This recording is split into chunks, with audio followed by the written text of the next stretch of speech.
A vast alien fleet, far more advanced than anything humanity had ever seen, approached Earth. These aliens, having conquered countless civilizations, believed Earth would fall easily. However, they were about to learn a harsh lesson. On Earth, life continued as normal, unaware of the impending threat. In Earth Space Command, alarms blared as the alien fleet entered orbit. Humanity's defense systems were unprepared for such an advanced foe. The aliens transmitted an ultimatum: surrender or be destroyed. Humanity, however, refused to yield. Earth scientists and military experts quickly assessed the situation. They discovered the aliens had been observing Earth for centuries, possessing intimate knowledge of humanity. The aliens had underestimated humanity, believing them weak. But they were wrong. Humanity possessed a secret, a long-forgotten power.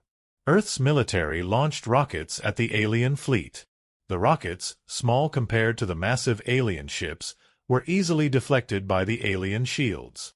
Humanity watched in horror as their initial attack failed. But this was not the end. A secret project, years in the making, was Earth's last hope.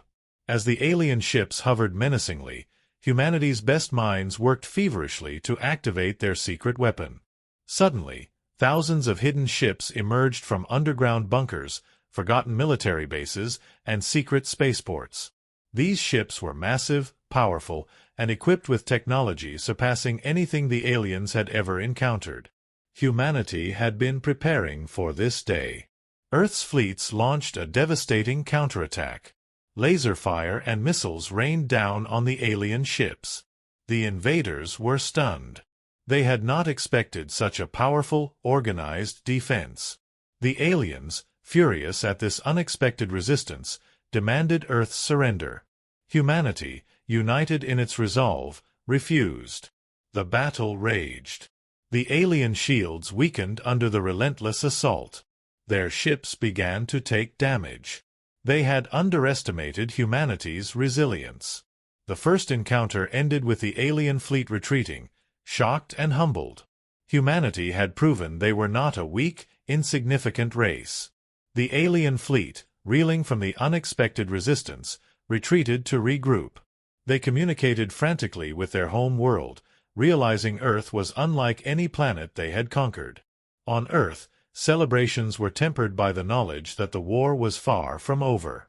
The aliens would return, and they would be prepared.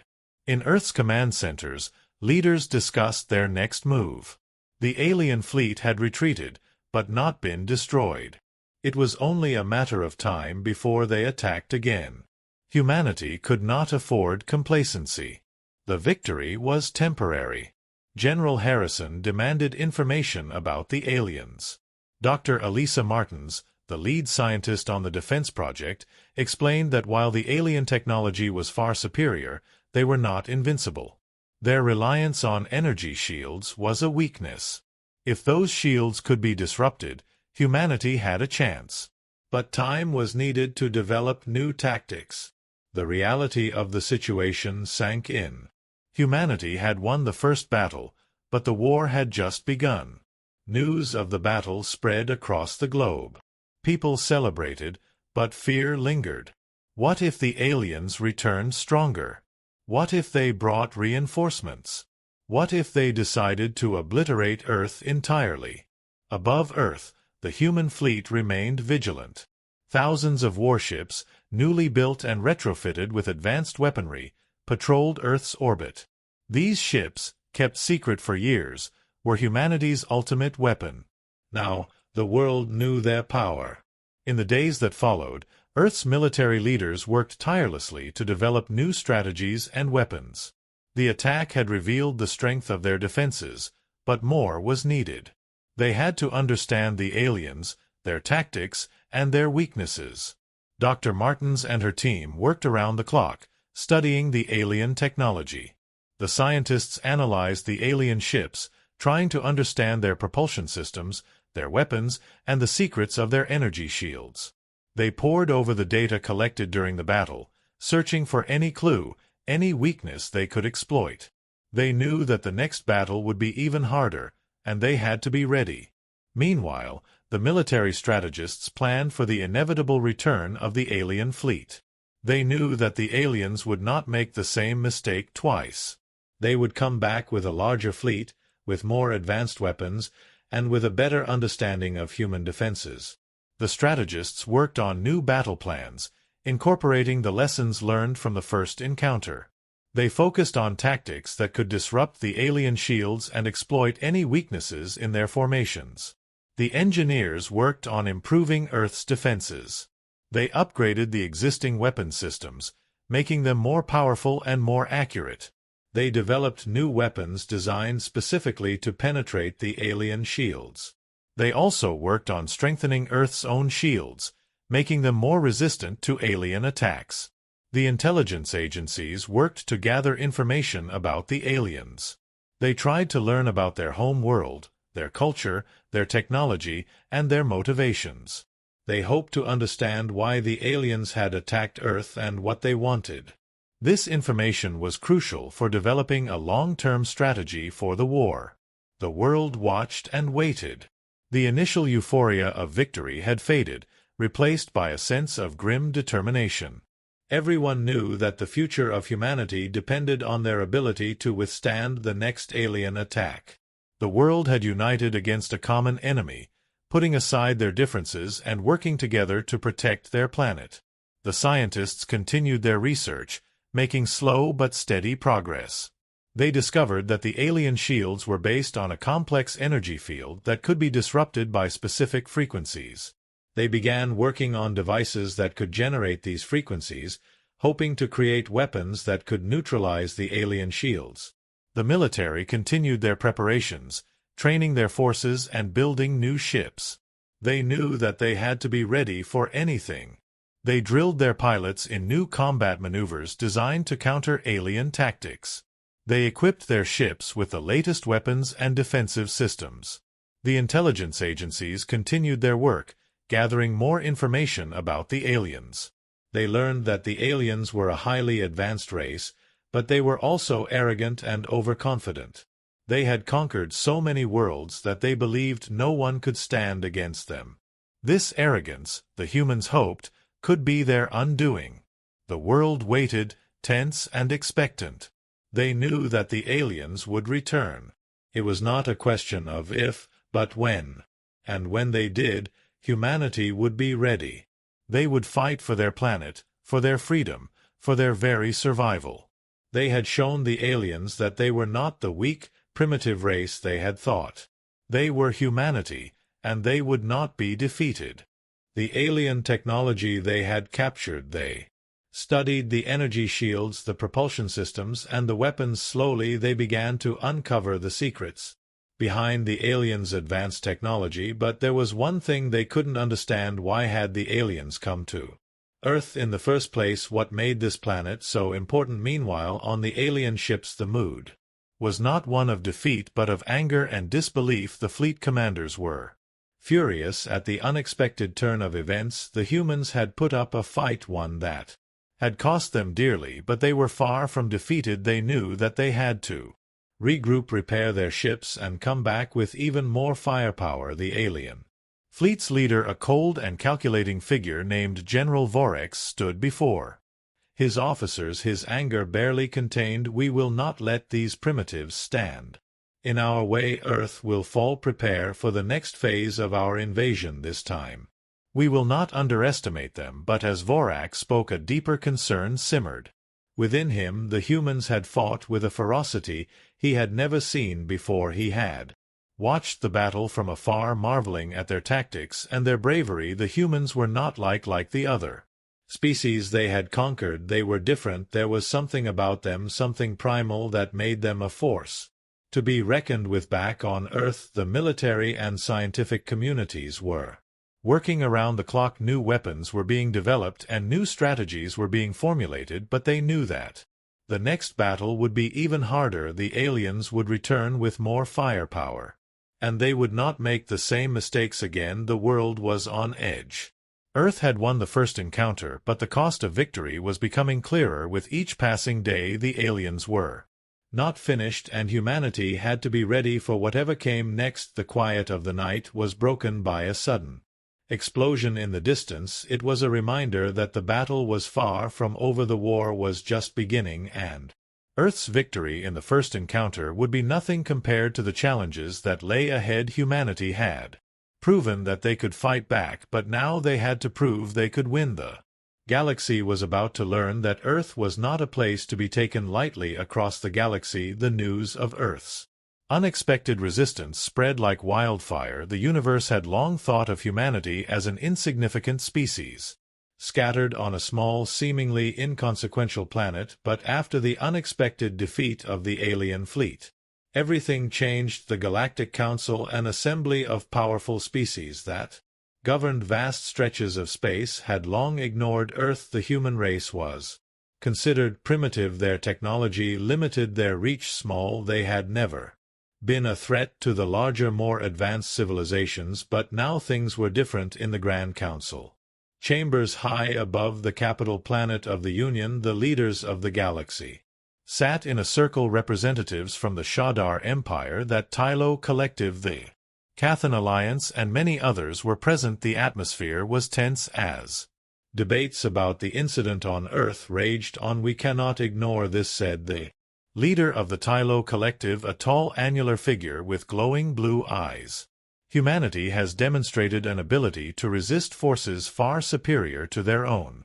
They have outsmarted our most advanced fleets. If we do not take them seriously, it could be the end of us." "But the humans are just one species," replied a voice from the Shadar Empire, a reptilian creature with sharp scales and a deep voice. "One battle does not change everything. Their victory was a fluke. We should focus on our own interests, not waste time on a small, insignificant planet." "There's no fluke about it," interjected General Vorks of the alien fleet that had been defeated. He had just returned to his home world after the disastrous retreat. His ship was still being repaired, and he was saying with anger, "The humans fought back with a strength and cunning we did not anticipate. We underestimated them, and now we pay the price. Earth is not a world to be taken lightly." The council members fell silent, considering his words. For years the Galactic Council had ignored humanity, thinking them weak and inconsequential, but now, after the destruction of their fleet and the retreat of their forces, that perception was changing. A representative from the Carathan Alliance, a race known for their diplomacy and cunning, spoke up. "Perhaps it is time to engage with humanity, not just as another conquered species, but as a potential ally. If they have such power, we might be able to learn from them, or even form an alliance." The conversation turned to the idea of peace. Many representatives argued that humanity's newfound strength could be valuable for the galaxy if Earth could be convinced to join the Galactic Council. They could help tip the balance of power in favor of the Council's interests. It was an intriguing idea, but it was clear that it would take much more than a few words to bring Earth into the fold. On Earth, however, the situation was far more complicated. While the militaries celebrated their unexpected victory, the government was grappling with the fallout. The defeat of the alien fleet had been a triumph, but it was also a clear signal that humanity was not now a target. The aliens would not let this go, and the Galactic Council would likely take an interest in the planet, whether humanity was ready for it or not. Dr. Elisa Martins, one of Earth's top scientists, knew that the battle was not over. The alien fleet had retreated, but they would return, and next time they would be ready. Humanity needed to prepare for an all-out war, one that would determine the fate of their world. "We need to keep pushing forward," she said to the gathered leaders. "We have the advantage now, but only because the aliens underestimated us. We cannot afford to be complacent. We must build stronger defenses, develop new weapons, and stay one step ahead. If we don't, they'll come back, and next time we might not be so lucky." General Harrison, the commander of Earth's forces, nodded in agreement. "The victory we had was important, but it was just the first battle. We need to make sure that when the aliens return, they don't stand a chance." Meanwhile, as humanity prepared for the next stage of the war, the Galactic Council began to reconsider their stance on Earth. They had once thought of the human race as a mere curiosity, an insignificant species among many others, but now humanity was becoming something far more significant. A force to be reckoned with in secret meetings across the galaxy. Leaders from various species debated their next moves. Some proposed an immediate invasion of Earth to stamp out the threat before it could grow. Others suggested a more cautious approach, hoping to find a way to engage with the humans diplomatically. Still others feared that any action against Earth might provoke a retaliation they couldn't predict. As the galaxy watched, the fate of Earth hung in the balance. Where humanity rise to meet the challenge, or would they fall under the weight of the galaxies? One thing was certain: Earth would never be the same again. The aliens had learned the hard way that humanity was not to be underestimated, and now the galaxy would learn the same lesson. But even as Earth prepared for the coming storm, a question lingered in the minds of many. What secrets did humanity hold? Why had they fought so fiercely? Why had they resisted when no other species had ever done the same? The answers to these questions would shake the future of the galaxy, and they were only just beginning to unfold.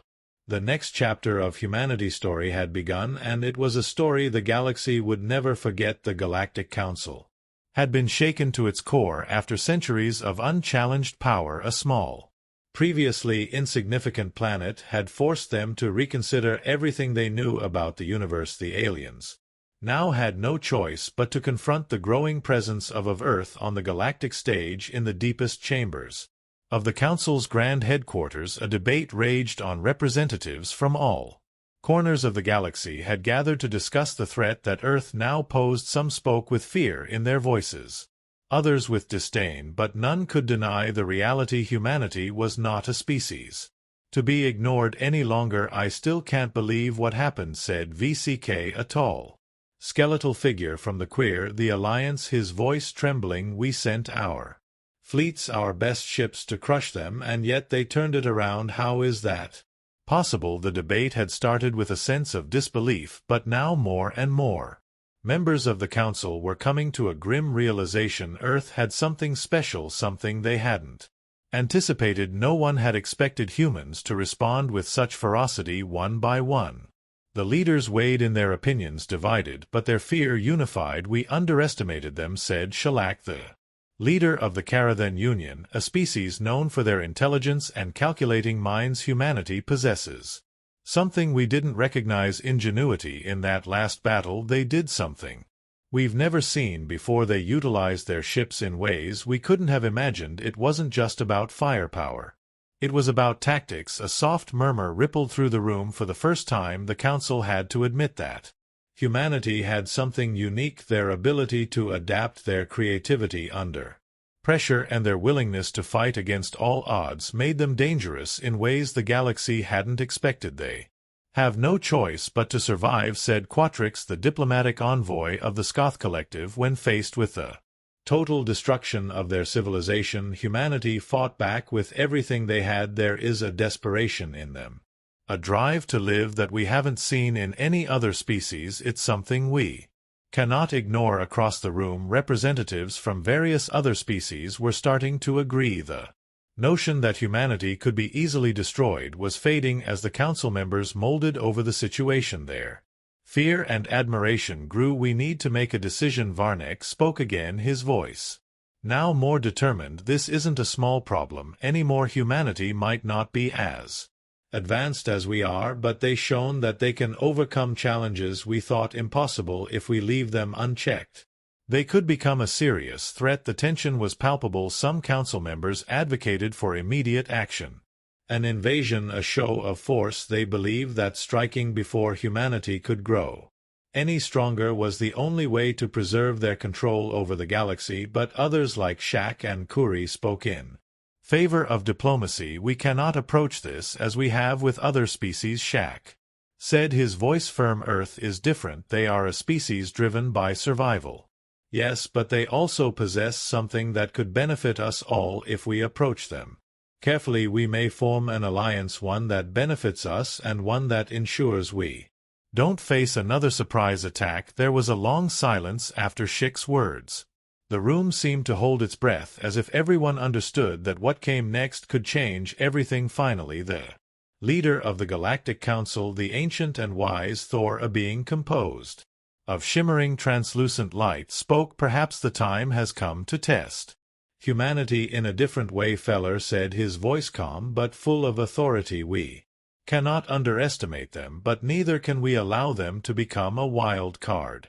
The universe has been balanced for millennia, and one species cannot threaten that balance without consequence. The Council agreed to send a delegation to Earth, a small but powerful group tasked with assessing humanity's potential. They would open diplomatic channels, seek a peaceful resolution, but also sly probe humanity's true intentions. If Earth could be convinced to join the Galactic Council as an ally, it could tip the balance of power in the universe, but the stakes were high if Earth rejected their offer, or worse, if the humans decided to fight once more. The galaxy would be thrown into chaos. A galaxy at war with humanity was a frightening prospect, one that no species in the Council was willing to take lightly. Back on Earth, the human leaders were beginning to prepare for what they feared was inevitable. The aliens would return, and they wouldn't make the same mistake again. The message was clear: the fate of Earth was no longer in their own hands. The galaxy was watching. General Harrison stood before the massive war room table, a holographic map of the galaxy projected above it. He had seen the reports the alien fleets were pulling back, regrouping, but everyone knew they were coming back stronger. Earth's brief victory had only delayed the inevitable. We need to prepare, Harrison said, his voice resolute. We've been given a small window, and we can't waste it. The aliens are coming back, and we need to be ready. Our victory wasn't a fluke, it was a statement, and we're going to send a message that they won't forget. At the same time, Earth scientists and engineers were working around the clock, developing new technologies and upgrading the warships that had made the last battle possible. The humans had learned from their past mistakes and were preparing to face a much stronger enemy in the deep reaches of space. The Council's delegation prepared to make its move, knowing full well that their meeting with humanity could mean the beginning of a new era. They would either find a way to coexist with the humans, or they would face the consequences of underestimating them. Once more, the next chapter of the galactic struggle had begun, and no one, not even the oldest species in the galaxy, knew how it would end. The days passed quickly, and both sides were preparing for what was to come. The humans were hard at work fortifying their position, while the Galactic Council's representatives made their final preparations to approach Earth. The tension was thick, and the future of the galaxy seemed uncertain. The humans had fought back fiercely, but now it was time to see if diplomacy could work where firepower had failed. Back in the heart of Earth's command center, General Harrison stood looking at a holographic map of the solar system.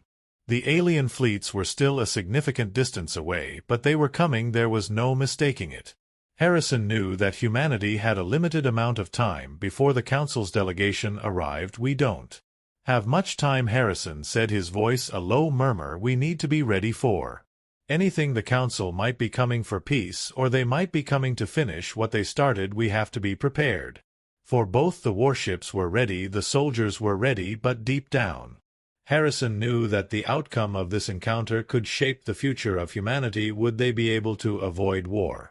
Could they trust the aliens, or would the Council see humanity as a threat to their control? Meanwhile, the Council's representatives were already in transit, heading for Earth. They knew that this encounter, the moment, was critical, and the stakes had never been higher. The outcome would either forge an unprecedented alliance or ignite a devastating war. As they journeyed through the vast emptiness of space, uncertainty loomed over them. Some questioned their path, while others held firm in their belief that they could integrate Earth into the Galactic Council. At the helm of the Council's delegation, Fel, a being of radiant energy and ancient wisdom, meditated as the stars streaked past the ship's windows. He had guided the Council for eons, yet even he could not shake the uncertainty that gripped him. What could he expect from the humans? They had displayed remarkable resilience and strength, but would that translate into cooperation, or would their defiant nature lead to more conflict? The Earth delegation is ready, announced Arl, a seasoned diplomat from the Cha, a race renowned for their negotiation skills. Even they, however, were wary of humanity's unpredictability. Establish the communication link, Fel ordered. We proceed with caution. Past mistakes cannot be repeated. Moments later, the link was active. On the other side, General Harrison and his team stood prepared. The two sides observed each other through the holographic display, the silence thick with unspoken tension. Fel's voice resonated through the chamber, calm yet commanding. Greetings, Earth. I am Fel, leader of the Galactic Council. We come in peace, seeking to negotiate a future built on cooperation and mutual benefit. We acknowledge your resilience and strength, and we believe that together we can ensure stability throughout the galaxy. General Harrison remained composed, his expression unreadable. The weight of his words was not lost on him. Humanity's survival depended on this moment. Fel, we've already faced your fleets in battle. You came to annihilate us, but we proved we would not be defeated. Now, you offer peace. The question is, why should we trust you? The galaxy may see us as newcomers, but we are survivors. We will not be intimidated. Fel's ethereal form shimmered as he absorbed Harrison's words. Your skepticism is justified, General. You have every reason to doubt our motives. But understand this, we did not come to destroy you. We came to offer partnership. The galaxy is changing, and every species must play a role in shaping its future. You are not alone in your fears. Together, we can prevent any one power from becoming a threat to the others. For the first time, humans were being addressed as equals rather than insignificant upstarts. It was a momentous shift, yet caution remained necessary. Your offer sounds promising, Harrison acknowledged, his gaze unwavering. But words can be broken. How do we know this isn't another ploy to manipulate us? Arl, standing beside Fel, stepped forward. We offer you a seat on the Council, Earth. The Council is a place for the strongest and most intelligent to shape the future. You have proven your worth. We offer protection, technology, and the opportunity to rise alongside the most influential species in the galaxy. Harrison felt a flicker of relief but remained cautious. We need time, he stated. Time to consider your offer. We must consult our leaders and our people before making such a monumental decision. Fel inclined his head. Take the time you need, General. But understand this, our choices today will shape the future of the galaxy. Let us not waste this chance. With that, the transmission ended, leaving both sides to ponder the gravity of what had transpired. Humanity was now at a crossroads, with a decision that would define its place in the universe. Back aboard the flagship, General Harrison convened with his top advisors in the war room. The air was thick with tension as they grappled with the reality before them. Harrison paced, his expression dark with contemplation. They've offered us a seat at the table. But what's the cost? The Council has always positioned itself as the dominant force. What will they demand from us in return? Captain Morrow, his second-in-command, crossed his arms. We fought hard to get here, sir. If we let our guard down now, it could be our greatest mistake. Agreed, Harrison nodded. But we can't ignore the fact that they didn't come demanding surrender. They came seeking a partnership. That's a significant shift. Lieutenant Davies, a sharp-minded strategist, spoke up. But what kind of partnership, General? Will we truly be equals, or are they merely seeking to use us? They've seen what we're capable of under threat, but what happens once they no longer fear us? Harrison halted his pacing and turned to his officers. We don't know. But one thing is clear, if we reject them outright, we risk war. If we accept, we risk being controlled. Either way, there's a cost. The question is, what are we willing to sacrifice for survival? A heavy silence settled over the room. Humanity had always prided itself on its independence and ability to endure against impossible odds. Bowing to the Galactic Council felt like a betrayal of everything they had fought for. But war, especially on a galactic scale, could spell the end of all they had built. Harrison thought of the battles they had endured, the lives lost, and the reports pouring in from Earth's distant colonies. Humanity's military was strong, but its position remained precarious. The galaxy was vast and filled with civilizations far older and more powerful. Could they afford to keep fighting, or was it time to forge alliances? Finally, he reached a decision. We need to consult with humanity's leadership. This isn't just a military matter. It's about the future of our entire species. We must involve our global leaders, military commanders, and our people before making a final decision. Captain Morrow hesitated. It's a risk, sir. The Council may not be patient. We'll have to take that risk, Harrison responded firmly. This decision isn't for a handful of leaders. It's for all of humanity. We need to understand the risks before we commit to a path. And so, the fate of Earth now rested on a decision that would shape the course of the galaxy. Would humanity seize the opportunity for peace, or would they be drawn into another war? The answer would determine their place among the stars.